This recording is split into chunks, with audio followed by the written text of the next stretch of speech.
Hello students, आज मैं आपके लिए नेक्स्ट लेक्चर क्वांटम नंबर्स का लेके आई हूँ जो +1 का भी टॉपिक है और ये काफ़ी कंपटीशन एग्जाम्स में, अगर मैं बात करूँ कॉम्पिटिटिव एग्जाम्स में भी इसके बारे में आता है। तो चलो हम स्टार्ट करते हैं क्वांटम नंबर्स। और ये इजी लेक्चर होता है, आप प्लीज़ इसको ध्यान से देखो, इसकी प्रॉपर नॉलेज होगी तभी आप अच्छे से इलेक्ट्रॉनिक कॉन्फ़िगरेशन लिख पाओगे। तो चलो स्टार्ट करते हैं क्वांटम नंबर्स। तो सबसे पहले बात करते हैं क्वांटम नंबर्स क्या होते हैं। क्वांटम नंबर एक तरह से बच्चे इलेक्ट्रॉन की प्रॉपर इंफॉर्मेशन होती है कि इलेक्ट्रॉन कहाँ प्रेजेंट होता है। फॉर एग्जाम्पल अगर मैं बात करूं, जैसे आप लोगों के पास किसी को पहुंचना है तो आपके घर का प्रॉपर एक एड्रेस होता है ना। आपके एड्रेस में प्रॉपर लिखा जाता है ये स्टेट है, स्टेट के अंदर ये डिस्ट्रिक्ट है ना। अगर मैं बात करूँ हिमाचल स्टेट है और उसके अंदर कांगड़ा डिस्ट्रिक्ट है, कांगड़ा डिस्ट्रिक्ट में तहसील धर्मशाला है, तो स्टेप बाय स्टेप करके आप तक हम पहुंच सकते हैं। तो लेटर पे आप एक प्रॉपर एड्रेस लिखते हो, जो भी आपके घर का प्रॉपर एड्रेस होता है। इसी तरह से क्वांटम नंबर जो है वो एक तरह से इलेक्ट्रॉन का एड्रेस होता है। प्रॉपर इंफॉर्मेशन अगर आपको चाहिए कि इलेक्ट्रॉन एटम में कहाँ प्रेजेंट है, वो हमें किससे पता चलता है? क्वांटम नंबर से पता चलता है। क्वांटम नंबर जो होते हैं वो सेट ऑफ 4 नंबर्स होते हैं, मतलब 4 नंबर से आप प्रॉपर इंफॉर्मेशन करके पता कर सकते हो आपको कहाँ जाना है। तो ये जो क्वांटम नंबर्स हैं, जो क्वांटम नंबर है that is the set of 4 numbers. अगर मैं बात करूं क्वांटम नंबर्स जो हैं they are set of 4 numbers.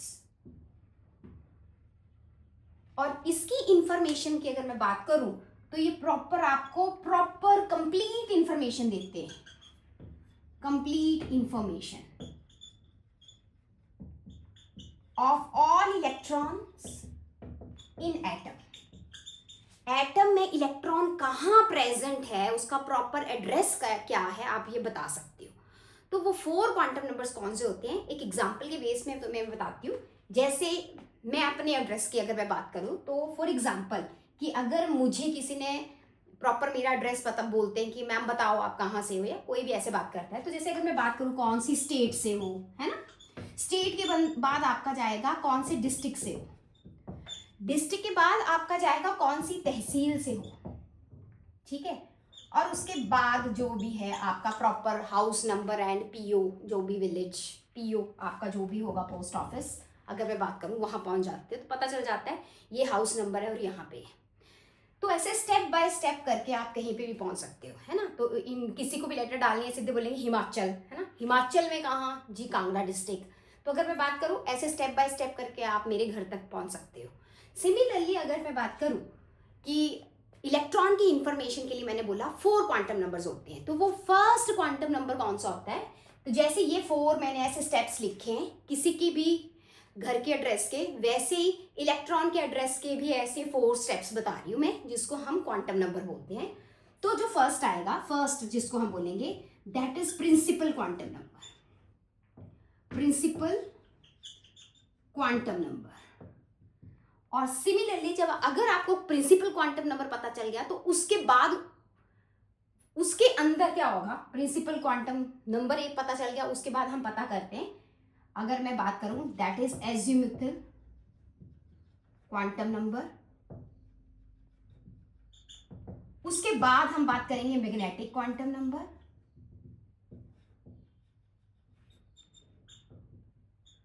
और लास्ट जैसे मैं यहाँ पे बात कर रही हूँ, जैसे मैंने स्टेप बाय स्टेप इसके नीचे इसीलिए लिख रही हूँ कि स्टेट की तरफ, स्टेट जैसे इमेजिन करते हैं तो मेन पहले principal quantum number, then azimuthal quantum number, उसके बाद मैग्नेटिक क्वांटम नंबर, और 4th वन होता है स्पिन क्वांटम नंबर।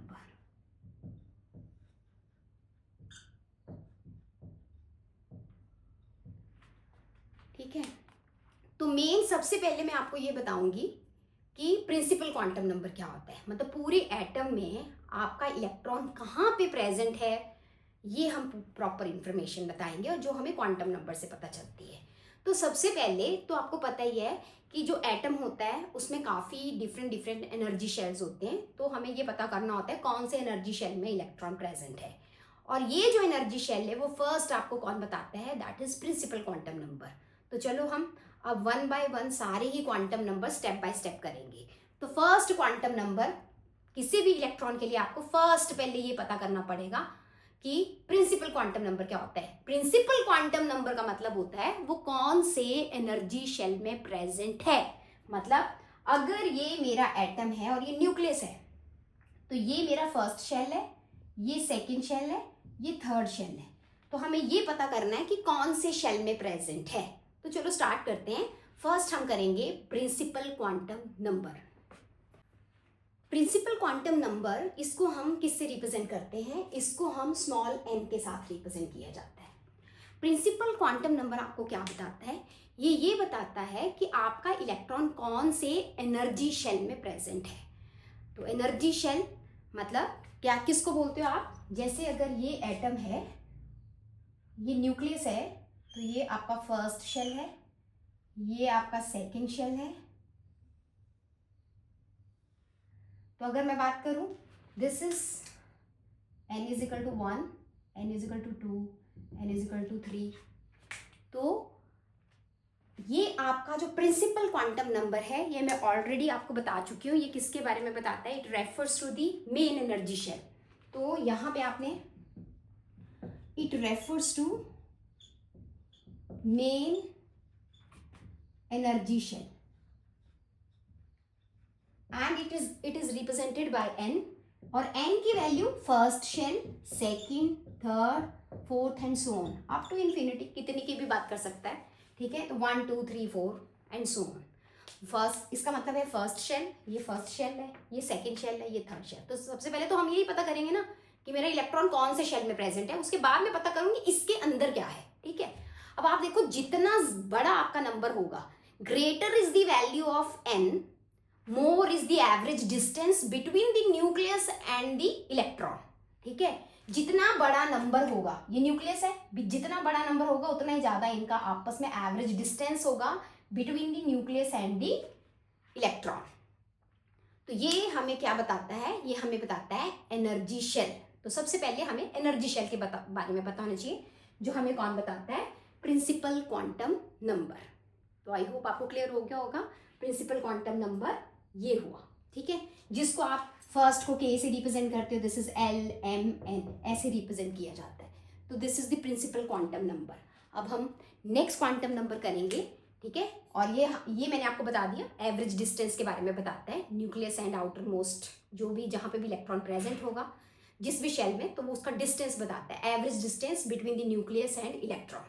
सेकेंड आपका क्वांटम नंबर आता है, उसके बारे में डिस्कस करते हैं, that is azimuthal quantum number. Azimuthal quantum number, which is also known as secondary quantum number, and this quantum number is represented by small l. अब ये हमें क्या रिप्रेजेंट करता है? This represent subshell. कौन सा सबशेल होता है? सबशेल मतलब जैसे मैंने आपको बताया, किसी का एड्रेस होता है तो डिस्ट्रिक्ट, अगर मैं स्टेट के अंदर बात करूं डिस्ट्रिक्ट होता है, वैसे ही हर एनर्जी शेल के अंदर सब शेल होता है कि जहां पे इलेक्ट्रॉन बिलोंग कर रहा है। कौन से सब शेल है जिसमें इलेक्ट्रॉन बिलोंग कर रहा है? तो अगर मैं बात करूं, ये हमें किसके बारे में बताता है? सब शेल।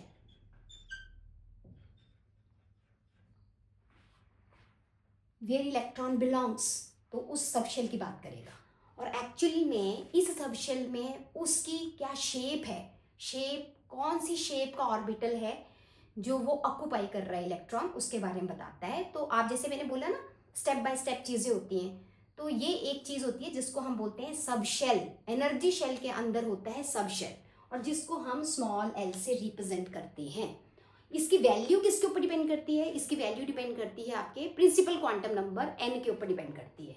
और ये देखा गया है कि n की वैल्यू जो है वो L की वैल्यू जो है वो 0 से स्टार्ट होती है अप टू n-1। अभी अगर फर्स्ट टाइम कर रहे हैं तो, या काफी टाइम के बाद कर रहे हैं और भूल गए हैं, डोंट वरी, आप बस थोड़ी देर देखो, आपको सब पता चल जाएगा। आपको जो इसकी वैल्यू स्टार्ट होती है, जैसे फर्स्ट आपका एनर्जी शेल जो था वो 1 था, ठीक है, फिर 2 3 4। अब 1 के अंदर जो सब शेल होता है उसकी फर्स्ट वैल्यू जो स्टार्ट होती है वो 0 से स्टार्ट होती है, और ये कहाँ तक जाएगी? n-1। अब इसका क्या मतलब है? फॉर एग्जाम्पल कि अगर मेरी n की वैल्यू 1 है तो n-1 तक जाना है, लेकिन फर्स्ट वैल्यू 0, तो इसका n-1 करोगे तो 1 - 1 इज 0, मतलब इससे क्या पता चल रहा है, 1 - 1 0 तक के जाओगे आप, ठीक है, 0 से स्टार्ट करोगे आप, तो कभी भी जो n की वैल्यू होती हैं l की वैल्यू उतने ही होंगी, उतनी टाइप्स की होंगी। मतलब अगर n की वैल्यू 1 है तो l की वैल्यू भी एक ही आएगी, ठीक है। n की वैल्यू 1 है तो l की वैल्यू कौन सी आई, 0। l की वैल्यू 2 है, अगर n की वैल्यू 2 है तो l की भी 2 वैल्यूज आएंगी।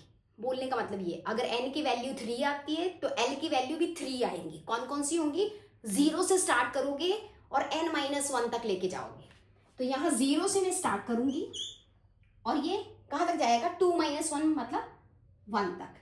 जो भी यहाँ नंबर होता है, अगर n = 2 है तो आप कहाँ तक जाओगे, 1 तक जाओगे, बिकॉज n - 1 तक जाना है। n की वैल्यू सपोज करो 5 है तो कहाँ तक जाओगे, 5 - 1 4 तक जाना है और आपने 0 से स्टार्ट करना है। तो अगर मैं बात करती हूँ, जैसे ये है, n की वैल्यू 3 है तो l की वैल्यू कौन कौन सी आएंगी, 0 से स्टार्ट होगी, टोटल आपकी 3 वैल्यूज होंगी। 3 - 1 = 2, तो आपकी वैल्यू होगी l = 0 1 2, ठीक है। तो ये आपको पता होना चाहिए कि कौन कौन सी वैल्यू होगी। अब अगर मैं बात करूं तो जैसे ये, इसको मैं इरेज कर देती हूँ। अब अगर मैं बात करती हूँ n की वैल्यू अगर 4 है तो आप बताओ l की वैल्यू भी कितनी आएंगी, 4 आएंगी। n - 1 तक लेना है, ठीक है। तो एक l की वैल्यू 0 आएगी, एक l की वैल्यू 1 आएगी, एक l की वैल्यू 2 आएगी और एक l की वैल्यू 3 आएगी। ये 4 वैल्यूज आएंगी l की, 0 1 2 3। अब मैं अलग अलग क्यों लिख रही हूँ अभी आपको पता चल जाएगा। एक्चुअली ये 0 1 2 ये क्या रिप्रेजेंट कर रहे हैं, ये रिप्रेजेंट कर रहे हैं कि एनर्जी शेल के अंदर सब शेल होते हैं जिनकी ये वैल्यू है। और हम ये बोलते हैं, आपको ये पता होना चाहिए कि कभी भी l की वैल्यू 0 होगी तो उस सब शेल को आप क्या रिप्रेजेंट करोगे, सब शेल, उस सब शेल को s बोलोगे, s सब शेल, उसका नाम होता है s। और अगर l की वैल्यू 1 होगी तो उसका नाम होगा p सब शेल, अगर l की वैल्यू 2 होगी तो d सब शेल, l की वैल्यू 3 होगी तो f सब शेल। तो 0 1 2 3 S P D F। इसके ज़्यादा डिटेल में जाने की जरूरत नहीं है, कहाँ से आया, एक स्पेक्ट्रा है जिसके अकॉर्डिंग हमने ये चीज़ें डिफाइन की हैं, तो आपको ये लर्न करनी है, ठीक है। तो अगर मैं बात करूँ, आप बस याद रखो 0 जो है that is S sub shell, 1 कहीं पे भी वैल्यू होगी P सब शेल, 2 कहीं पे भी होगा D सब शेल और 3 कहीं पे भी होगा तो F सब शेल। तो एनर्जी लेवल के अंदर सब शेल होते हैं। अब इन सब के मैं वैल्यूज प्रॉपर अगर मुझे रिप्रेजेंट करना है, हाउ टू रिप्रेजेंट, अगर मुझे इन वैल्यूज को रिप्रेजेंट करना है, देखो अब मैं इसको रिप्रेजेंट करती हूँ। अगर मुझे रिप्रेजेंटेशन बतानी है कौन सा सब शेल है, ये कौन सा सब शेल है, इसकी रिप्रेजेंटेशन करते हैं। तो दिस इज 1, इसको पहले लिखो 1, और 0 का मतलब क्या होता है बच्चे, s, तो इसको लिखेंगे 1s। तो n = 1, l = 0, n = 1, उसको पहले लिखेंगे, l = 0 का मतलब s, तो ये कौन सी वैल्यू हुई, 1s सब शेल। सिमिलरली n = 2, l = 0, तो जो नंबर n का होता है उसको सबसे पहले रिप्रेजेंट करते हैं 2, 0 का मतलब होता है s, ये कौन सा सब शेल हुआ, 2s। अब यहाँ पे भी ये n की ही वैल्यू थी, n = 2, तो 2 वैल्यू लिखी थी, एक l की 0 और एक l की 1। अगर l की 0 वैल्यू है तो 2s, अलग अलग करके लिख देती हूँ ऐसे। n की वैल्यू 2 की 2 वैल्यूज थी, 0 एंड 1। 1 के लिए कैसे रिप्रेजेंट करोगे, n2 है तो 2 लिखोगे, 1 के लिए मैंने क्या बताया, p, तो इसका मतलब होता है 2p। सिमिलरली अगर n की वैल्यू 3 है तो l की भी 3 वैल्यूज आती हैं, 0 1 2 एंड 3। तो इनको कैसे रिप्रेजेंट करेंगे, n को सबसे पहले लिखो 3 और 0 का मतलब क्या हुआ, s, ये 3s सब शेल। कोई आपको बोले 3s सब शेल की वैल्यू कोई 3s, n = 3, s का मतलब 0। अब अगर n की वैल्यू 3 है और l की वैल्यू 0 है तो इसकी वैल्यू क्या आएगी, 3p। ये समझ आ रहा है, यही पे वैल्यू ले रही हूँ मैं। n की 3 वैल्यूज है, n तो फिक्स है ना इसमें, और l की आपकी कौन कौन सी वैल्यू आएंगे, 0 1 2। n की वैल्यू अगर नेक्स्ट n की वैल्यू 3 है, l की वैल्यू 2 है, तो क्या आएगी वैल्यू 3, और 2 के लिए मैंने आपको क्या बोली, क्या 2 को क्या बोलते हैं, d, तो इसका नाम होगा 3d। सिमिलरली अभी इनको डिस्ट्रीब्यूट करते हैं अलग अलग, how to represent as a sub shell. तो n = 4 तो l की 4 वैल्यूज होती हैं, n की तो फिक्स है ना इन सब के लिए वैल्यू, ये तो n इज इक्वल टू 4 के लिए ही है सारी वैल्यू, तो इसको मैं अलग अलग करके लिखने की मुझे वैसे ज़रूरत नहीं है, बट फिर भी कि अगर आप भूल गए हो तो मैं दोबारा से, मतलब ये सारी की सारी value n is equal to 4 के लिए आती है, तो अब मैं इनको अलग अलग करके रिप्रेजेंट कर रही हूँ। n इज इक्वल टू 4 तो ये क्या आएगा 4s, और n is equal to 4, n is equal to 1 that is 4p, n is equal to 4, l is equal to 2 that is 2 किस के लिए लगाते हैं, d के लिए, n is equal to 4, l is equal to 3, n को सबसे पहले लिखते हैं और ये इसके लिए SPDF यूज करते हैं और इसके लिए आएगा f। इससे क्या पता चल रहा है, जो मेरा फर्स्ट शेल है उसमें एक ही सब शेल है, फर्स्ट शेल में एक ही वैल्यू आती है, मतलब एक ही सब शेल है एंड दैट इज 1s। इससे क्या पता चल रहा है n इज इक्वल टू 2, तो इसकी दो वैल्यू आ रही है, तो इसमें कितने सब शेल हैं, 2 सब शेल हैं, एक 2s होता है और एक 2p। तो अगर मैं बात करूं, इसका सारा कंक्लूजन निकालते हैं, क्या कंक्लूजन निकलता है, कभी भी यहाँ पे मैं आप n की वैल्यू लिखूंगी 1 2 3, अगर मैं बात करूं तो अगर 1 है तो l की वैल्यू आपकी सिर्फ कितनी आ रही थी, 0 आ रही थी, तो इससे आपको पता चल रहा था आपका एक ही सबशेल है। नंबर ऑफ सबशेल की बात करते हैं, नंबर ऑफ सबशेल कितने आएंगे, तो एक ही वैल्यू आ रही है तो मतलब एक ही सबशेल होगा, ओनली 1। अगर n की वैल्यू 2 है, दोबारा से रिवीजन हो रही है, तो दिस इज एक वैल्यू इसकी 0 आएगी, एक 1 आएगी, तो दो वैल्यू आएंगे, वो दो वैल्यू देखो आपने यहाँ लिखी है, 1 is 2s एंड 2p।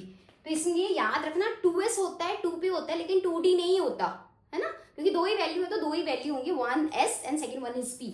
तो इसकी कितनी नंबर ऑफ सबशेल आए, 2।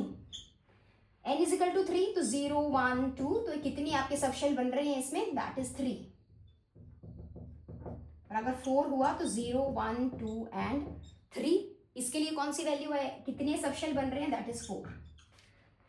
तो जो n का नंबर होता है उतने ही सबशेल होते हैं, ये आपने दिमाग में एक बार बिठा लो, ठीक है, तो आपको इजी रहेगा।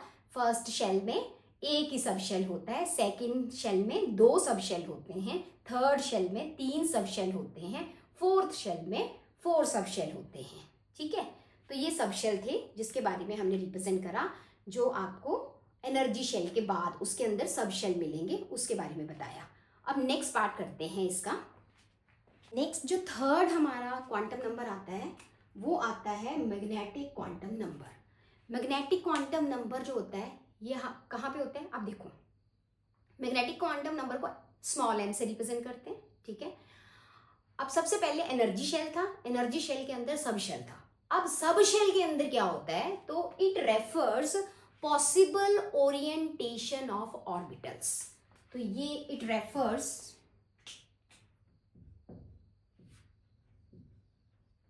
possible orientation of orbital, or you can say number of orbitals in subshell।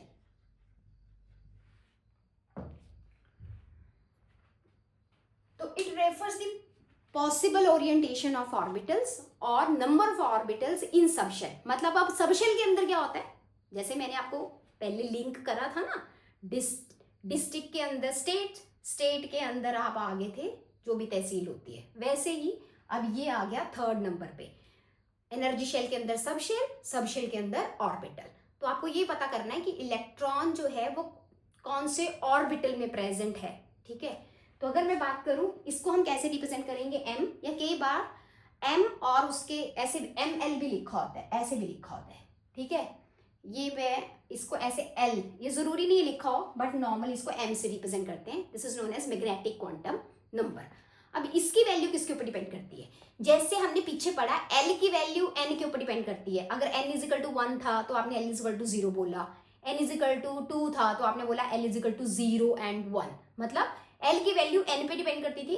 Similarly जो m की वैल्यू है इसका पिछले क्वांटम नंबर पे डिपेंड करती है, that is for each value of l there is a value of m, ठीक है। अगर आपको l की वैल्यू जो है उसी से आप m की वैल्यू निकालते हो, ठीक है। तो m की वैल्यू कैसे निकालते हैं, m कैसे निकालोगे, इसका जो फॉर्मूला होता है, जैसे अभी आपने करा था l की वैल्यू कैसे निकाली थी, 0 to n minus 1, है ना। अब m की वैल्यू कैसे लिखते हैं, माइनस l, तो माइनस में जो भी वैल्यू फिर 0 आती है बीच में और फिर आती है plus l, this represents orbital, ठीक है, सब शेल के अंदर कितने ऑर्बिटल हैं। तो चलो चलो देखते हैं कैसे बात करनी है इसको। फॉर एग्जाम्पल अगर मैं बोल रही हूँ L इज इक्वल टू 0, जिसको हम बोलते हैं एस सब शेल, है ना। जीरो का मतलब what is the meaning of zero? Zero का मतलब होता है एस सब शेल, ये तो आपको पता है, मैंने आपको बताया है, ठीक है। जीरो का मतलब होता है एस सब शेल। तो इसके लिए m की वैल्यू क्या होगी? फर्स्ट एग्जांपल ले रही हूं मैं ये, ठीक है। तो इसके लिए m की वैल्यू क्या होगी? तो m लेते हैं minus L, zero plus L, तो इसको l अगर जीरो, ये भी जीरो, माइनस जीरो मतलब जीरो, जीरो प्लस जीरो मतलब जीरो, तो इसकी वैल्यू भी ये आई। m की वैल्यू क्या आई? ये वैल्यूज है कुछ, इसको अभी बस सुनो, ठीक है। जब पूरा हो जाएगा तो सब कुछ पता चल जाएगा। तो l की वैल्यू जीरो, तो m की वैल्यू भी जीरो। ये क्या बता रहा है? मैंने आपको बोला ये ऑर्बिटल्स बताता है, ये ऑर्बिटल्स बताता है। तो ये आपको बता रहा है कि एस सब शेल में अगर मैं बात करूं, S sub shell has only one orbital. S sub shell के अंदर एक ही ऑर्बिटल होगा, और जिसको हम क्या बोलेंगे? S orbital. Only one orbital and that is only S orbital. S sub shell के अंदर एक ही ऑर्बिटल है और वो है एस ऑर्बिटल। अब बात करते हैं L इज इक्वल टू 1 पे। तो 1 क्या रिप्रेजेंट करता था? P सब शेल। तो अब इसकी m की वैल्यू कैलकुलेट करो। इसकी m की वैल्यू क्या आएगी? माइनस एल, ये वैल्यू याद रखनी पड़ेगी आपको, minus L zero plus L, तो ये आएगी -1 0 +1। तो ये क्या रिप्रेजेंट कर रहा है? ये आपको रिप्रेजेंट कर रहा है पी सब शेल जो है, P sub shell, this is P sub shell has 3 p orbitals. मतलब 3 वैल्यूज आ रही हैं, तो मेरे पास p के 3 ऑर्बिटल होते हैं। तो जो ये रिप्रेजेंट कर रहा है, ये क्या रिप्रेजेंट कर रहा है? पी सब शेल जो है उसमें कितने? Has 3 p orbital, 3 p orbitals आएंगे। मतलब p सब शेल के अंदर 3 ऑर्बिटल होते हैं, जिसको हम आगे ना रिप्रेजेंट करेंगे जब हम इलेक्ट्रॉनिक कॉन्फ़िगरेशन लिखते हैं। तो जैसे s के केस में हम एक ही ऑर्बिटल, ऐसे इलेक्ट्रॉनिक कॉन्फ़िगरेशन में एक ही ऑर्बिटल बनाते हैं, या तो ऐसे बनाते हैं या हम ऐसे, जब इलेक्ट्रॉनिक कॉन्फ़िगरेशन ऐसे लिखते हैं, इन दोनों में से कैसे भी रिप्रेजेंट कर सकते हैं। जब मेरे को p सब शेल रिप्रेजेंट करना होगा तो मैं 3 बॉक्सेस ऐसे बनाऊंगी, मतलब उसके 3 ऑर्बिटल होते हैं जिनकी एनर्जी सेम होती है। और ये 3 ऑर्बिटल जो होते हैं, ये कौन कौन से होते हैं? ये होते हैं, एक होता है px, एक होता है py और एक होता है pz। ये जो 3 वैल्यूज होती हैं, ये एक px की होती है, एक py की होती है, pz की होती है। मतलब p जो है, एक तरह से सिंपल सा अगर तुम एग्जांपल ले लो कि मतलब p सब शेल जो है एक घर की तरह है, और p सब शेल के अंदर एक ही रूम होता है, ठीक है। दैट इज p ऑर्बिटल, एक ही रूम होता है इसका, ठीक है। p सब शेल जो है, s सब शेल के अंदर एक ही रूम होता है, जिसको मैं s ऑर्बिटल बोल रही हूँ। p सब शेल के अंदर 3 रूम होते हैं, जिनको मैं क्या बोलती हूँ? px, py, pz। हर घर के अपना अपना होता है ना, कोई घर 1 रूम का है, कोई घर होगा उसमें 3 रूम होंगे, किसी में और बड़ा घर होगा। तो वैसे ही सब शेल के अंदर ऑर्बिटल होते हैं। s ऑर्बिटल एक ही होता है, p सब शेल के अंदर p ऑर्बिटल कितने होते हैं? 3 होते हैं, ठीक है। That is px, py and pz, जिसको हम आगे ऐसे रिप्रेजेंट, इलेक्ट्रॉनिक कॉन्फ़िगरेशन लिखेंगे ना तब रिप्रेजेंट करेंगे। मैं इसकी नेक्स्ट आपको शेप्स बताऊंगी, इनको कैसे हम रिप्रेजेंट करते हैं, ठीक है। अब नेक्स्ट करते हैं। तो ये L is equal to 0, L is equal to 1 भी कर लिया। अब नेक्स्ट अगर मैं बात करती हूँ, that is L is equal to 2। तो इसको इरेज कर देती हूँ मैं, 1 मिनट इरेज करती हूँ ऊपर वाला part.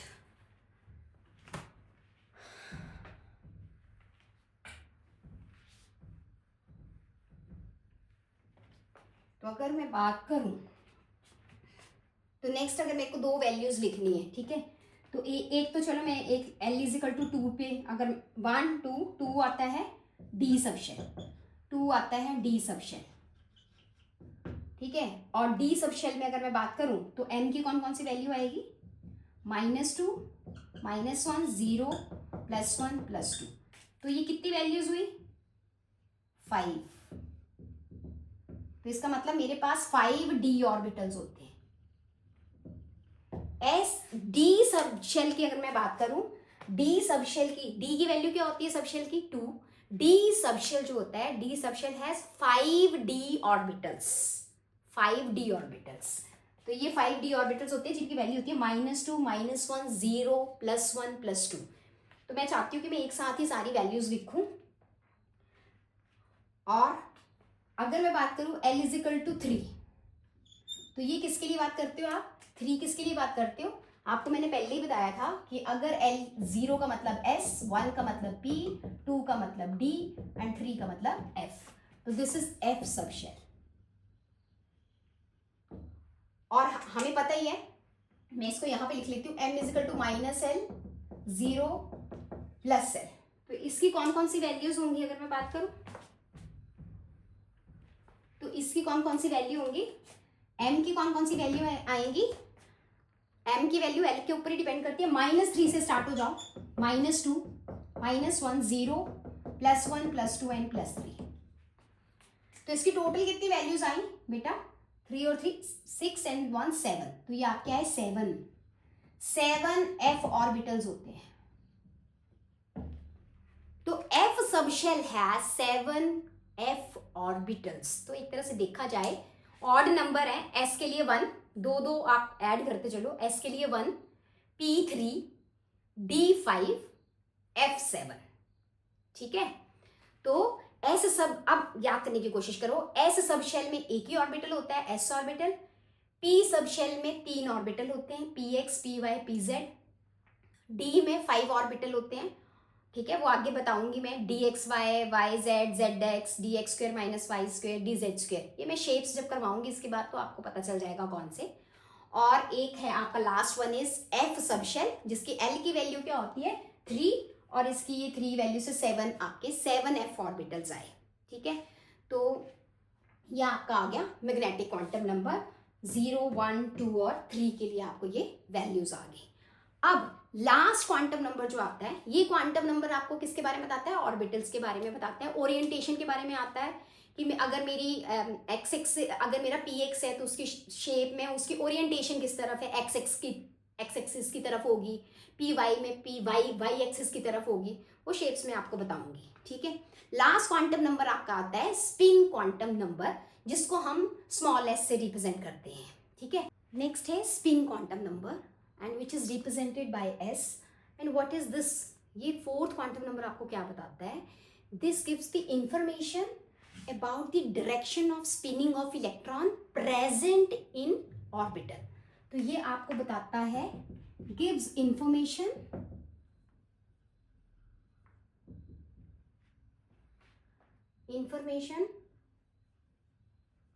about the direction of spinning of electron present in any orbital। तो ये स्पिनिंग के बारे में बताता है and it is represented bye S, इसको हम S से रिप्रेजेंट करते हैं। तो जो अगर मैं स्पिन की बात करूं, इलेक्ट्रॉन जो है that can spin either in clockwise direction or in anti-clockwise direction, and that value is represented by S = +12 and -12। ये दो वैल्यूज होती हैं for each value of m, for each value of m, S = +12 and -12, because electron can either spin in clockwise or in anti-clockwise direction। तो उसको हम ऐसे represent करते हैं, ये जो जैसे प्लस है इसको हम क्लॉकवाइज बोलते हैं, clockwise direction, and this is anti clockwise direction, anti clockwise direction. ठीक है, तो जो भी वैल्यू m की होगी, हर m की वैल्यू के लिए आपकी s की वैल्यू +12 और -12 होगी। अब जो मैंने 4 ऑर्बिटल करवाए, इन चारों को क्लब करके हम एक दो चीजें करते हैं। क्वेश्चन जैसे मैं आपको बोलूंगी how to represent this orbital, तो देखते हैं कैसे रिप्रेजेंट करना है। तो बाकी इसको S से रिप्रेजेंट करते हैं, कई बार पेपर में इसको MS भी लिखा होता है। अगर MS लिखा होगा तो स्पिन क्वांटम नंबर, अगर ML लिखा होगा तो that is magnetic quantum number. ये मैग्नेटिक क्वांटम नंबर होगा और ये S से स्पिन क्वांटम नंबर होगा। कई बार लिखा होता है कॉम्पिटिटिव एग्जाम्स में, तो आपको पता होना चाहिए। तो चलो जरा एक दो क्वेश्चंस कर लेते हैं, फिर आई होप आपको क्लियर हो जाएगा क्या कर रहे हैं हम। अब मैंने आपको यहाँ दो क्वेश्चंस लिखे हैं, चलो जरा इनको ट्राई करते हैं, इससे आपको पता चल जाएगा आपको करने आ रहा है या नहीं करने आ रहा है। तो फर्स्ट मैंने आपको क्वेश्चन लिखा, using SPDF notation describe the orbitals with following quantum numbers. ये आपको n और l की वैल्यू दी हैं और आपको SPDF में ऑर्बिटल्स में इसकी रिप्रेजेंटेशन बतानी है। तो अगर मैं बात करूं कौन सी ऑर्बिटल नोटेशन बतानी है आपने, कौन सी ऑर्बिटल है, तो बच्चे मैंने आपको पहले ही बताया है, जब भी l की वैल्यू 0 होती है तो वो s होता है, 1 होती है तो p होता है, 2 होता है तो d होता है, और अगर 3 आए तो f होता है। चलो देखते हैं। तो दिस इज 3 1, तो इसकी वैल्यू क्या आएगी, 3 को पहले लिखना होता है, एंड दिस इज 1 1 का मतलब होता है p। 4 2 का मतलब क्या होता है d, 4d ऑर्बिटल। 5 3, 5 और 3 का मीनिंग होता है f। एंड 2 0 की क्या होगा, 2 0 होगा 2 और 0 का मतलब s। तो ये आएगी इसकी notation, how to represent as a orbital. अब नेक्स्ट आता है, which of the following orbitals are not possible. तो हम ये देखते हैं कौन सा मैंने ऑर्बिटल गलत लिखा है, दैट इज नॉट पॉसिबल। तो अगर मैं बात करती हूँ, आपको ऐसे चेक करेंगे, जैसे ये फर्स्ट दिया है 1p है ना, तो अगर मैं बात करूं यहाँ n की वैल्यू क्या है, 1p की बात कर रहा है वो, ठीक है। तो अगर मैं बात कर रही हूँ इस वाले केस में n की वैल्यू कितनी है 1, तो l की वैल्यू कौन सी आएगी 0, a की वैल्यू आएगी, और ये किसके लिए होती है s के लिए, तो p के लिए तो होती नहीं है, सो 1p is not possible. Next आता है 3s, ठीक है, तो वो तो मेरे को पता ही है, n इजिकल टू अगर 3 है तो l की वैल्यू कौन सी आएगी 0 1 एंड 2, n-1 तक जाते हैं, तो 0s p d तक जाएगा, तो 3s भी होगा मेरा, ठीक है। और ये 3 की एक और वैल्यू दी है, is it possible 3f is possible, नहीं भाई, 3 ही वैल्यूज होती हैं, या तो 3s होगा या 3p होगा या 3d होगा, 3f कभी भी नहीं होता। n इजिकल टू 3 तो 3 वैल्यूज होंगी, 0 1 2 2 तो d तक होता है, ठीक है, 3 वाली वैल्यू होती नहीं है इसमें, तो मेरा 3f भी पॉसिबल नहीं है, ठीक है। अब आता है 2s, तो n इजिकल टू 2, तो l की वैल्यू क्या है 0 1, तो 0 का मतलब s और 1 का मतलब p, तो 2s बनेगा, 2s 0 होती है। नेक्स्ट 2d, नहीं भाई आप ही बताओ, 0 या तो 2s होगा या 2p होगा, 2d 2f कभी भी नहीं हो सकता, तो this is also not possible. तो यहाँ नॉट पॉसिबल के अंडर आपके कौन कौन से हैं, that is 1p and 2d and 3f, ये तीनों पॉसिबल नहीं है। तो आई होप आपको पता चल गया होगा कि मुझे क्वांटम नंबर कैसे देखने होते हैं। नेक्स्ट लेक्चर में मैं आपको इनकी शेप्स बताऊंगी, इनकी शेप्स कैसी होती हैं, तो आपको समझ आ गया होगा। सो प्लीज़ आपको ये चीज़ें अच्छे से पता चल गई हैं, तो लाइक शेयर अपने फ्रेंड्स के साथ उनको भी शेयर करवाइए और उनको बताइए जिनको ये चीज़ें नहीं पता है। सो ऑल दी बेस्ट, और आप प्लीज़ अगर हो सके तो बाकी लोगों के साथ भी मेरी वीडियो शेयर करें, और जिन्होंने अभी तक सब्सक्राइब नहीं करा है वो सब्सक्राइब करें।